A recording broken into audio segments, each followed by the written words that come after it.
How did one short text after the club turn into divorce papers in my hands before breakfast? What happens when you tell your husband not to wait, and he listens so calmly that it feels like punishment? Why did the first light of day arrive with a server in a lobby and my name printed on the first page? My name is Melisande Kirkwood, and I used to think I was a fair woman. I had a normal job in client success, a clean planner, and a husband who never missed a bill. People called Ethan stable. They said it like it was a gift. I heard it like it was a cage. That Friday, I told myself I deserved a night that felt loud. The club downtown was already full when we arrived. The bass shook my chest, and the lights made everyone look softer than real life. Tess stood close to me with her phone ready. She asked if I was finally going to act like I was not married to a rock. I laughed and said I was just going to dance. Ethan walked behind us, quiet, like a person carrying groceries, not like a husband on a date. I noticed Rafa near the bar before I admitted it to myself. He worked events and knew how to make a room look at him. He waved like we were old friends. That was not true, but it felt good. He asked how I had been. I said I had been busy and tired. He said I looked like I needed a break. I told myself he was just being friendly. I also told myself Ethan never spoke like that anymore. On the dance floor, the crowd opened around Rafa like he was part of the music. Tess moved us closer. She said the best nights happen when you stop thinking. I said I had been thinking too much for years. Ethan stood at the edge of the floor with his hands in his pockets. He watched like a lifeguard who did not want to jump in. Rafa offered his hand. I took it fast, like it was normal, like it was nothing. I kept my face turned toward the lights. I did not look at Ethan for a while. I told myself it was his choice to stand there. I told myself he could join if he wanted. When I finally glanced over, I saw his mouth tight, not angry, just held. He looked tired. That made me mad, because I wanted him to look jealous. I wanted proof that I mattered. Tess started filming. She said it was for memories, but I knew it was for proof. She leaned in and asked if Ethan was being boring again. I said he was just not a club person. I said it in a sweet voice. It sounded kind, but it was not. Rafa laughed and said Ethan must be a serious guy. I nodded like I was suffering through it. Ethan came closer after a while. He asked if we could go home soon. I said we had just arrived. He asked if I could stop letting Tess film everything. I said he was being controlling. I said the word controlling like it was a diagnosis. He blinked once, like he did not know what to do with it. He asked if we could talk outside. I said he always wanted to ruin fun. On the smoking patio, the air was cold and wet. People clustered under heat lamps. Tess turned the camera toward Ethan and asked him, with a laugh, if he was okay. He said he was fine and that he wanted me safe.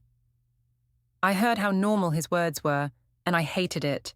Normal words do not win in front of an audience. Tess made a face like he was embarrassing. I smiled like we were all in on a joke. Rafa stood beside me and offered me a drink. I said I did not need one.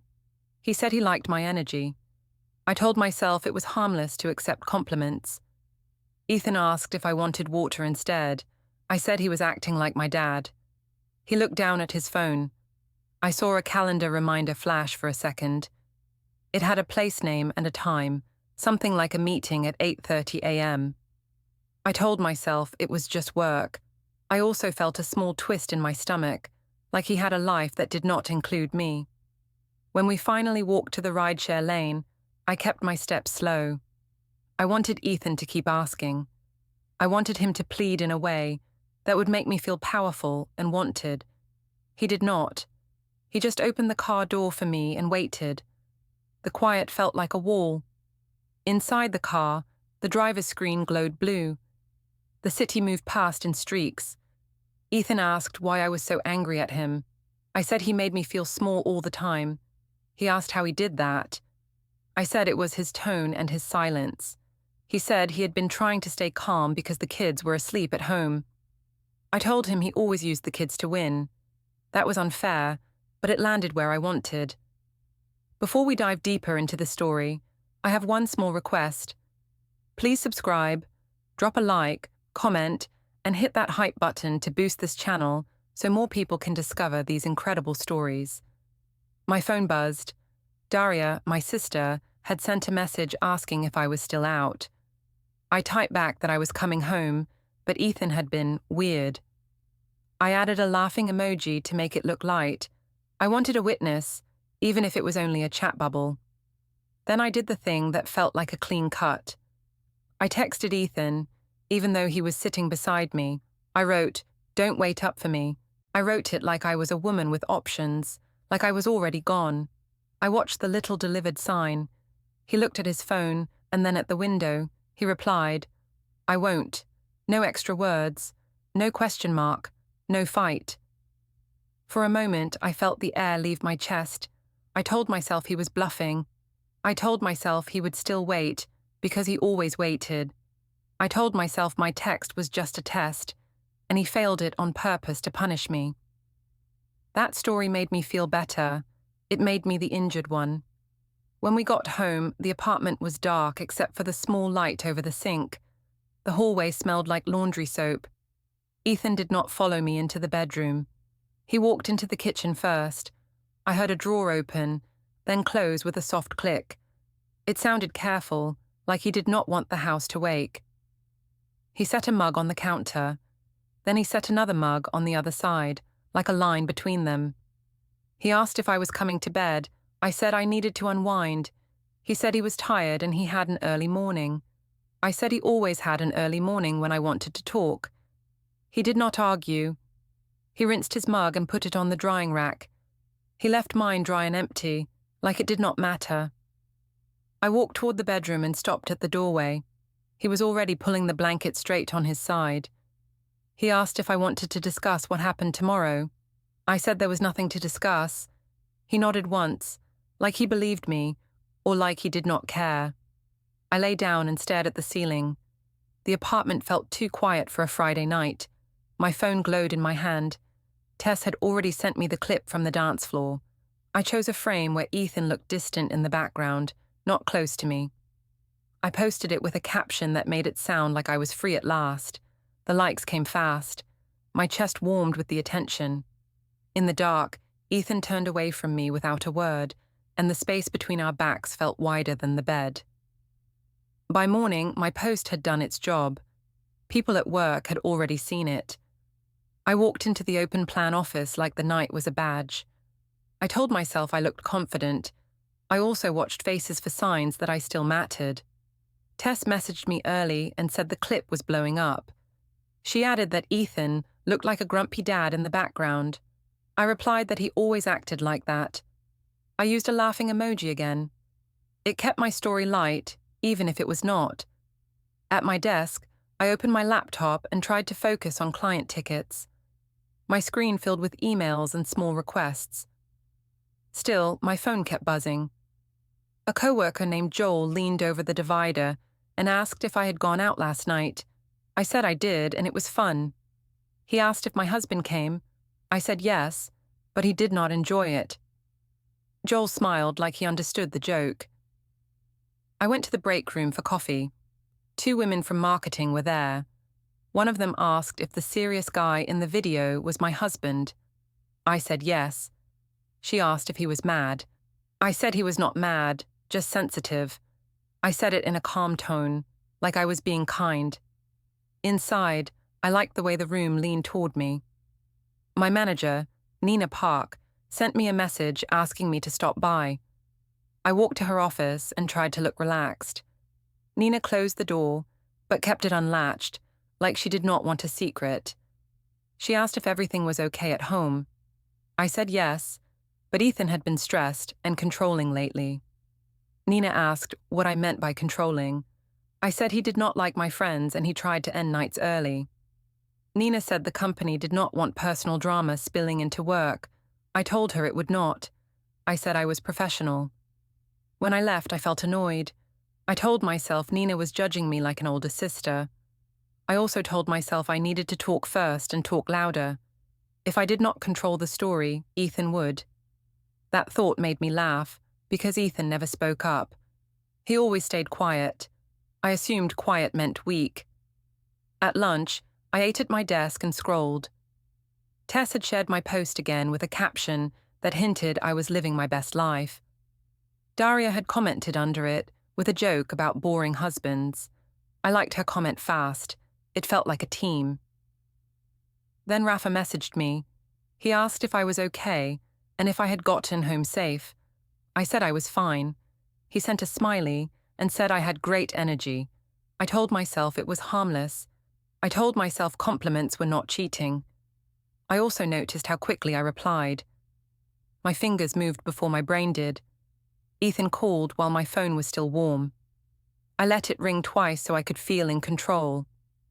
When I answered, he asked if we could talk tonight. I said I had a lot going on at work. He said he understood, and he would keep it simple. He asked if I could avoid posting about him. I said he was overreacting to a fun video. He went quiet for a beat, and then said he needed to pick up the kids after daycare. I said fine, like he was asking for a favor. After work, I came home to the sound of cartoons and small feet. Lila ran to me and asked where I had been. I said I was working. She asked why Daddy looked tired. I said Daddy worried too much. She nodded like she accepted it. That small nod made me feel powerful and sick at the same time, but I pushed the feeling away. Ethan was in the kitchen. He was cutting fruit into neat pieces. He asked if I could sit for a minute. I said I was exhausted. He said he did not want to fight, he just wanted to understand. He asked why I had been so cold to him at the club. I said he embarrassed me by acting like my dad. He asked what he did that felt like that. I said he watched me like a guard and asked to leave early. He said he had asked because it was late and the kids had a schedule. I told him he always used the kids to win arguments. He did not raise his voice. That made me angrier. I wanted him to look guilty. He asked if I was talking to someone else. I laughed like it was a ridiculous question. I said he was paranoid. I said his insecurity was the real issue. He asked again, softer, if there was someone else. I said no and told him he was punishing me with suspicion. While we talked, his phone sat face down on the counter. It made a soft beep once. I glanced at it. He flipped it over and silenced it without looking at the screen. I told myself he was doing it to look calm on purpose. I told myself it was a performance to make me look crazy. Later, I went to the bedroom to change. Ethan did not follow me. He moved through the apartment quietly. I heard a drawer close with a careful click. Then I heard another sound, like a cloud sync alert, quick and clean. I looked out into the hall and saw his laptop open for a second. A blank spreadsheet grid was on the screen. No title, just lines. He closed it when he noticed me. Tess called around 9 and asked if I wanted to go out again. I said maybe. She said I deserved a real night without Ethan dragging me down. I said Ethan was being weird and cold. Tess said cold men need consequences. I laughed and agreed, because agreeing kept me in the group. I told Ethan I was meeting friends for a drink. He asked who. I said Tess and maybe Daria. He nodded like he was writing it in his mind. He asked what time I would be home. I said I did not know. He said okay. He did not ask me to stay. That felt like a slap. At the rooftop bar, the air was sharp and the city looked like a tray of lights. Tess hugged me and said I looked free. Daria raised her glass and said she was proud of me. I said Ethan had been acting controlling and sad. A coworker from another team recognized me and asked if the video was about my husband. I said yes, and I said he needed to loosen up. People laughed.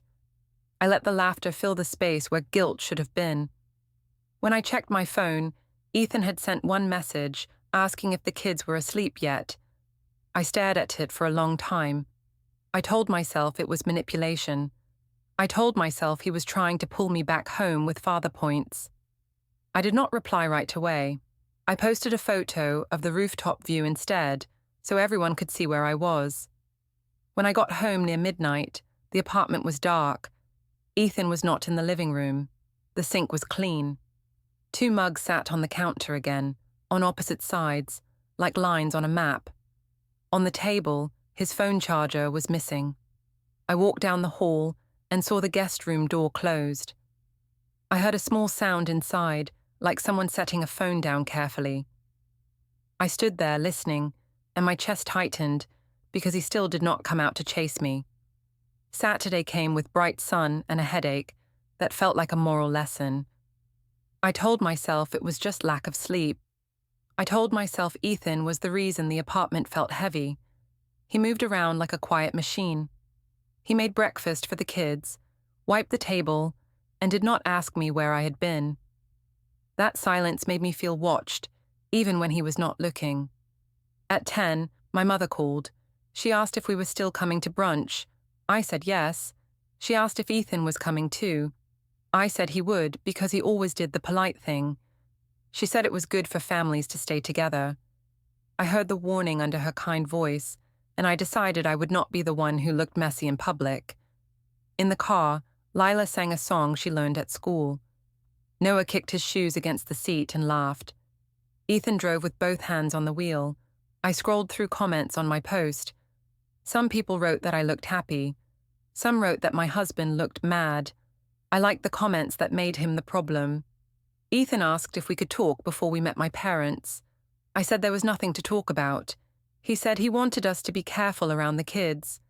I said he was always trying to manage me. He asked what I wanted. I said I wanted respect. He asked what respect looked like to me. I said it looked like not acting embarrassed in public. At the restaurant, the hostess led us to a long table. My mother, Marion, was already there with my father, Philip. My sister, Daria, sat with her phone on the table like it was part of her plate. Ethan's mother, Gwen, arrived a few minutes later because Ethan said she wanted to see the kids. I told myself he invited her to corner me. I told myself it was unfair. Still, I smiled like everything was normal. Daria hugged me first and whispered that my clip was still being shared. She asked if Ethan had cried yet. I laughed and said he was fine. Ethan stood and shook my father's hand. Philip asked how work was going. Ethan said it was busy. He kept his answers short, like he did not want to give anyone a handle. Marion asked me how I felt. I said I felt tired but free. She asked what I meant by free. I said I meant I was not going to shrink for anyone. Daria nodded like I had given a speech. Gwen watched me like she was counting words. When the food came, Daria started a story about the club. She said I looked amazing and that some husbands could not handle a confident wife. She looked at Ethan when she said it. Ethan kept cutting his food. He did not look up. It made Daria bolder. Philip asked Ethan if he had fun that night. Ethan said he was glad I enjoyed myself. Marion asked if Ethan worried too much. Ethan said he worried about safety and time because the kids had routines. Marion laughed softly and said routines were nice, but life was also about joy. I jumped in and said Ethan did not understand joy. I said it like it was a fact, not an insult. Ethan asked, very calmly, if we could not do this at the table. I said he was doing it by acting wounded. Daria asked Ethan why he was always so serious. Ethan said he was not trying to be serious, he was trying to be respectful. Tess was not there, but Daria filled her role. She said respect was not fear. I said yes, and I felt the table leaning toward me. Gwen spoke then, quiet but sharp. She asked me if I thought respect meant humiliating the father of my children. I acted surprised. I said nobody was humiliating anyone. I said it was just a video. Gwen said a video can still be cruelty. I told her she was being dramatic. Ethan did not defend his mother. He did not defend me either. He just wiped Noah's hands with a napkin and asked the waiter for extra water. After brunch, Daria wanted photos outside the restaurant. She asked Ethan to stand at the edge, because it looked artsy. I agreed. Ethan stood where she pointed. Daria snapped pictures and posted one right away. She tagged me with a caption about choosing yourself. Ethan's face looked flat in the photo, like he had already left without moving. On the drive home, Ethan suggested we stop at the riverside promenade, so the kids could run. I said fine, because it would look like a normal family outing. The air by the water was cold and clean. Lila ran toward the railing, and Ethan followed, close enough to protect her, not close enough to scare her. Noah tried to chase pigeons. I watched Ethan's shoulders as he walked. They looked steady. That steadiness bothered me more than anger. Ethan's phone buzzed. He glanced at it and his thumb hovered. Then he declined the call. The screen said no caller ID. I asked who it was. He said it was nothing and put the phone in his pocket. I told myself he was hiding something. I told myself I was allowed to have secrets too, because he clearly did. We walked past a bench and Ethan stopped for a second. He checked his calendar. I saw a reminder with a place name and a time again, early in the week. I asked if he was meeting someone. He said he had an appointment. I asked what kind. He said personal. I said he was being mysterious now. He did not answer. He just asked Lila to hold his hand when she crossed the path. That evening, we went to a community hall fundraiser because Marion insisted it would be good for us. It was crowded and loud, with folding chairs and string lights. People from our neighborhood were there. Some had already seen my post. I could tell by the way they looked at Ethan, like they were waiting for him to react. Daria arrived late with a friend and made a big entrance. She asked loudly if Ethan was behaving. I laughed too hard and said yes. Ethan asked Daria to keep her voice down near the kids. Daria said he was scolding her like a teacher. I said Ethan always tried to control the room. That made a few people smile like they agreed. A woman from the school PTA asked if we were okay. I said Ethan had been stressed, and I was trying to stay positive. Ethan heard it and asked me not to talk about our marriage like a public story. I said he was the one making it a story by acting cold. He said he was not cold, he was careful. I mocked the word careful in my head. Later, someone started music, and people gathered near a small stage.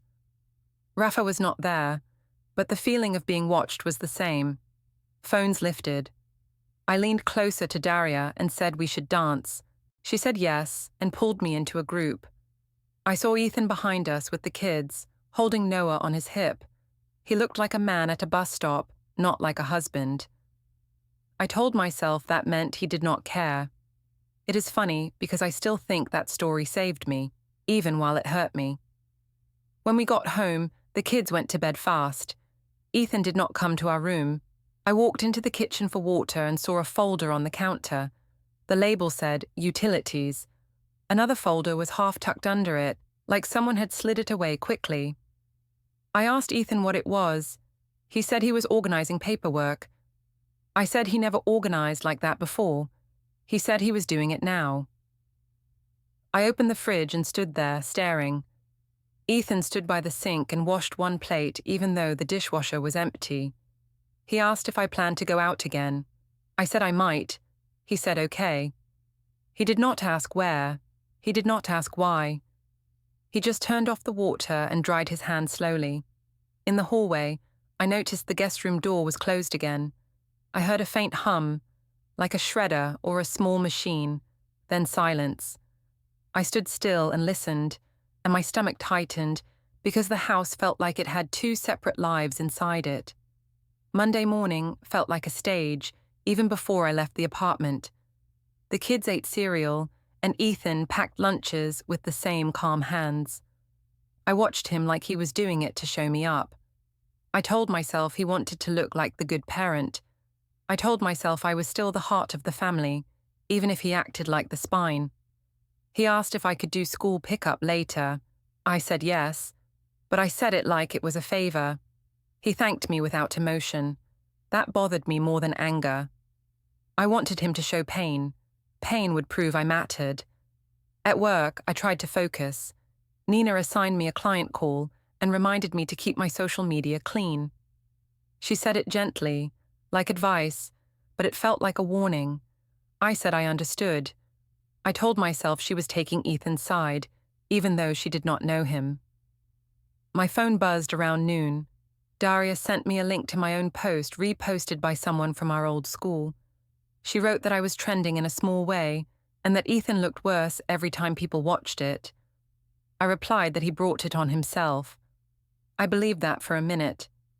Then I felt a small, sharp worry, like I had dropped something fragile, and it had not broken yet, but it could. At 3, I drove to the school pickup line. The cars sat close, like a slow snake. Parents waved at each other through windows. I saw a woman from the PTA glance at me, then look away fast. I told myself she was jealous. That story was easier than the truth. Lila climbed into the back seat and buckled herself. She looked tired. She asked why Daddy did not sleep in our room now. I said Daddy chose the other room because he needed space. She asked if it was her fault. I said no, and I said it too quickly, like a reflex. She asked if Daddy was mad at me.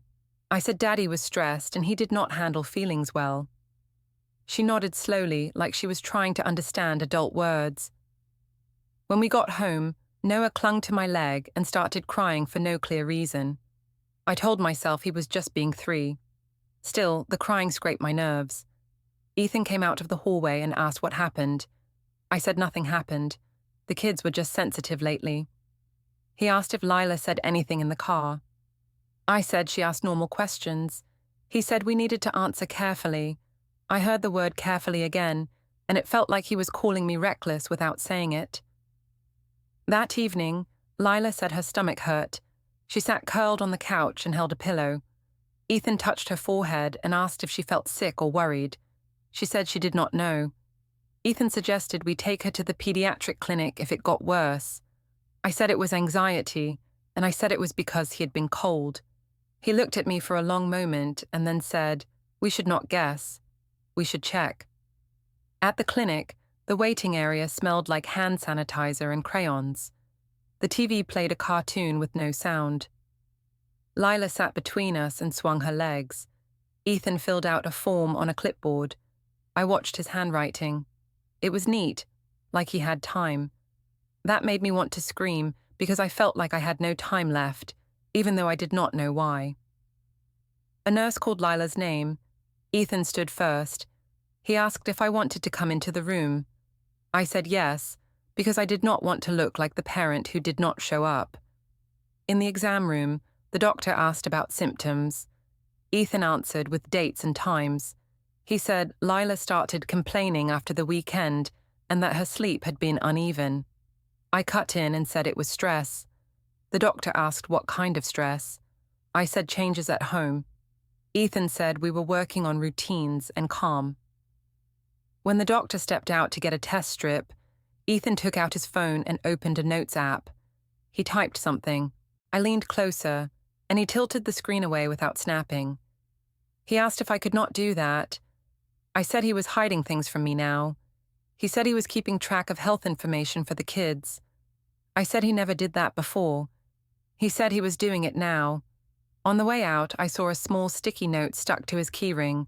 It said, "Bring forms." The handwriting looked like his. I asked what forms. He said school forms and medical forms, just normal things. He said it like it was nothing. I told myself he was lying. I told myself he was trying to scare me with paperwork because he knew I hated details. Back at home, Ethan gave Lila water and asked her to rest. He told Noah it was quiet time. The house settled into a tense calm. I hated that calm because it made my thoughts louder. The next day, Ethan said his mother wanted to see the kids. He asked if I would come too. I said yes, but I said it like I was walking into a trial. Gwen's house was clean and bright, with framed photos that always made me feel watched. Gwen greeted the kids warmly and greeted me politely. That polite tone made me feel small. It was like she had already decided something and did not need to argue. In the living room, Lila played with blocks, while Noah pushed a toy car under the coffee table. Ethan sat on the edge of an armchair, not leaning back. Gwen asked how the kids were sleeping. Ethan answered honestly. He said Lila had stomach aches and Noah had been clingy. Gwen asked if there had been changes at home. Ethan said we were adjusting to new boundaries. I felt my face heat up. Gwen looked at me and asked if I was seeing someone. Her voice was calm, not accusing, but direct. I laughed like it was a joke and said she was being dramatic. Gwen said she was asking because children feel tension and she would not pretend. I said Ethan was turning everyone against me. Gwen said Ethan had not said anything about me to her, but she had eyes and ears. Ethan's brother, Mark, arrived while Gwen was pouring tea. Mark nodded at me and smiled politely. He asked Ethan if he brought the numbers. Ethan said yes. They spoke quietly near the hallway. I heard the word budget. I heard the word schedule and keep it clean. I could not hear more, and that made my mind fill the gaps fast. I stepped closer and asked what they were talking about. Ethan said they were discussing household planning. I said it sounded like plotting. Mark said he did not want conflict, he wanted clarity. I told him he did not get to judge me. Mark said he was not judging, he was helping his brother stay steady. That word steady hit me like an insult. Gwen returned and asked Ethan if he could send her the kids' weekly routine. Ethan said he would. Gwen asked if pickup times could stay the same even if things changed. She did not say divorce. She did not say legal. Still, I heard it. I felt the floor shift under my pride. In the car ride home, Ethan asked if I understood why his mother asked those questions. I said she was trying to shame me. He said she was trying to protect the kids. I said he was using the kids again. He said he was not using them. He was prioritizing them. I said he was acting like a saint to make me look bad. He did not deny it. He just drove. That night, I stood in the kitchen staring at the counter. 2 mugs were there again, spaced apart like boundaries made of ceramic. Ethan walked past me and did not brush my shoulder. He opened a drawer, and I heard a soft click, like a lock. Then he set his keys down with the sticky note still on them. Bring forms. I stared at the words until my eyes hurt, and I told myself I still had control, even while my hands started to shake. The next 2 days felt like I was living in a house that had rules I did not write. Ethan did not shout. He did not beg. He did not even do the sad face I expected. He did normal tasks, like he was trying to prove something without saying it. On Wednesday evening, I found him in the garage by the shelves. He had a small stack of folders on a workbench. The labels were boring words like household and bank. I asked why he was acting like an office worker at home. He said he was organizing. I told him he was doing it to scare me. He said he was doing it because chaos was bad for the kids. His car was backed in and pointed toward the street, ready to leave fast. I asked if he was planning to run away. He said he was planning to be on time for school and work. I said he was turning into a stranger. He said he was trying to stay calm. I told him calm was just another way to punish me. He said punishment was not his goal. That night, I waited for him to come into our room. He did not. I heard a small click in the hallway, like a locked drawer closing. Then, there was a faint smell of toner, like paper had been near a printer. I told myself he was printing something dramatic to threaten me. I also told myself he would never do anything real. Ethan was a talker, not a doer. That was what I wanted to believe. On Thursday, Tess asked me to go to the gym with her after work. She said I needed to stop acting like a guilty wife. She said I should act like a woman with choices. I agreed fast because her words felt like armor. At the gym lobby, I saw Rafa near the smoothie counter. I told myself it was coincidence. He smiled and asked how things were at home. I said Ethan was being cold and weird. Rafa said some men only understand loss. I nodded, even though my chest tightened when he said it. Tess stood beside me and watched like she wanted a scene. Rafa asked if I was going to the late event on Saturday. I said I did not know. He said I should come, because I looked like I needed a reset. I said I had kids. He said kids do not mean you stop being alive. I hated how right that sounded in my head. In the locker hallway, Tess asked if Ethan was still sleeping in the other room. I said yes. She asked if he had tried to touch me. I said no. She laughed and said maybe he was finally scared of me. I said he should be. I said it like a joke, but I meant that I wanted power back. When I got home, Ethan was at the table with Lila's crayons spread out. He was helping her with a small school project. He asked how my day was. I said it was fine.